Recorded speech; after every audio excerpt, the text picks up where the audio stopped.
Good evening and thank you for joining us. We begin with a monumental verdict in London, Ontario tonight. 5 former members of Canada's World Junior Hockey team accused of sexual assault have been found not guilty by an Ontario judge.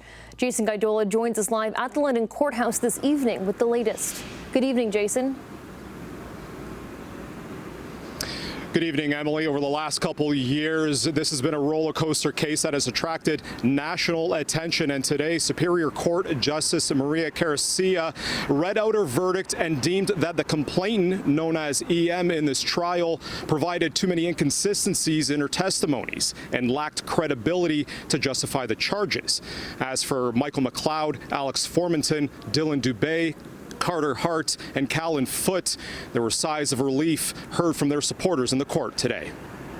Justice Carroccia's carefully reasoned decision represents a resounding vindication for Mr. McLeod and for his co-defendants. A judge's verdict clearing 5 players of Canada's 2018 World Junior Hockey team of sexual assault was welcomed by the defendants today, after a court deemed there were too many inconsistencies in the complainant's testimony against the 5 men.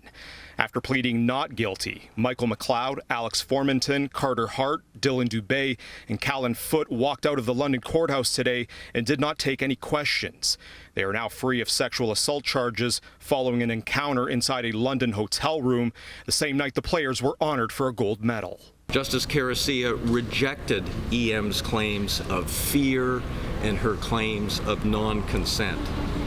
That should be the takeaway from today's judgment.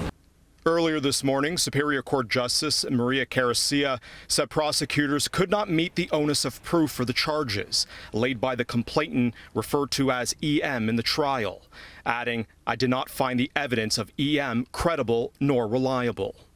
Throughout this proceeding has been to see a fair trial. A trial that is fair to the men charged and one that is also fair to EM. A fair trial is one where decisions are made based on the evidence and the law, not on stereotypes and assumptions. The judge recapped that the complainant and the players met at a downtown bar following a Hockey Canada gala. Then things escalated to the hotel in the downtown core. During the trial, prosecutors argued the players did what they wanted without taking steps to ensure she was voluntarily consenting to sexual acts. Defense attorneys cross-examined her for days and suggested she actively participated or initiated sexual activity. She agreed to do everything asked of her by the criminal justice system. She spoke to the police whenever requested. She reviewed her evidence. She prepared her testimony. She answered every question, yet it was not enough. Now she questions what more could she have done. The public didn't learn of the allegations for years. Police closed their initial investigation without charges in 2019. But the complainant sued Hockey Canada in 2022. A settlement was then made between the parties, leading to intense public scrutiny and police reopening the case. Advocates protested outside the courtroom this morning. Look at on an accusation, they were charged and their careers have been ruined before anything. A first investigation was done by the police, and they determined there wasn't grounds to charge. We are here to show our support, our love, our solidarity, care and concern for EM and for all survivors of sexual violence. We are here to be present in community, to show survivors that they are important, that they are loved, and that we believe them.